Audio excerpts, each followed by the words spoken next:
Salut, moi je suis José, j'ai 31 ans, je suis fondateur du MECO et je suis reporter pour Blast. Du MECO, donc, c'est une association qui prend forme de médias.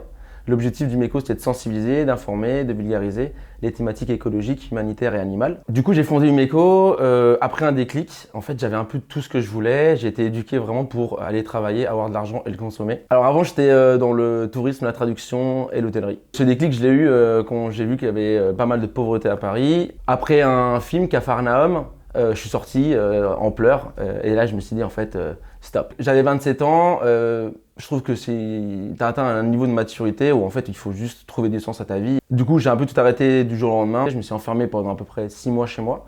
J'ai essayé de comprendre en fait quelle était la vie, enfin genre clairement. Je me retrouvais face à la pétrochimie. Alors, avant, je parlais de foot. Hein. Du coup, après, c'est de renseigner. En fait, je me suis posé des questions. Du coup, comment moi, ça se fait à 27 ans je connaissais pas ces sujets, c'est bizarre. On me l'a pas appris à l'école, on l'a pas appris dans les médias, ma famille n'en parle pas, mes potes n'en parlent pas. Et c'est là où en fait je me suis dit mais en fait il faut toucher des gens comme moi. Donc à partir de ce constat, j'ai commencé à remettre un peu en question le système, le gouvernement, et notamment aussi moi du pourquoi j'ai pas été intéressé par le fait d'aller voir des médias qui en parlaient d'une façon très sérieuse et très formelle. En fait, c'est quelque chose, je pense, qui n'est pas très sexy.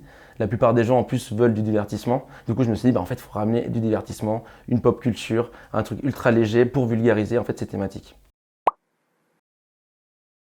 Le truc le plus génial, c'est que je suis passionné et que en fait, je me lève tous les matins et je veux le faire. J'adore rencontrer des gens. C'est cet échange d'amour et de bienveillance. Des gens qui sont engagés et de créer des projets avec eux, des projets que toi, toute seule, tu n'aurais pas pu parce que tu n'as pas les idées, parce que tu n'as pas les bras, etc.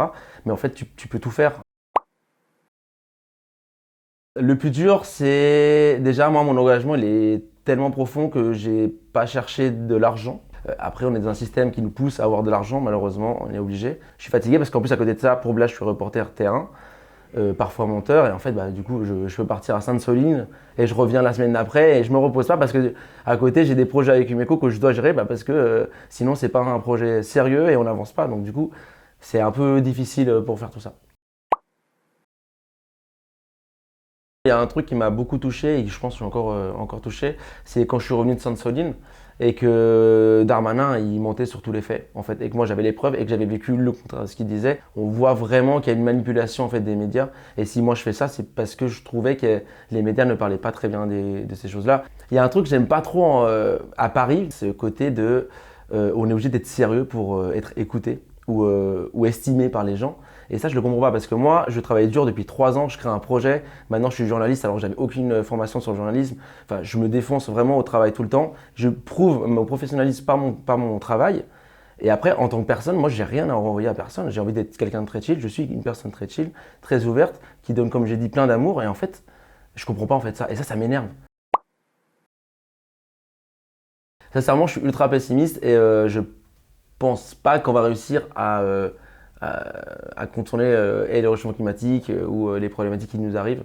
Surtout que vu les choix politiques en ce moment, ça va juste encore plus nous enfoncer.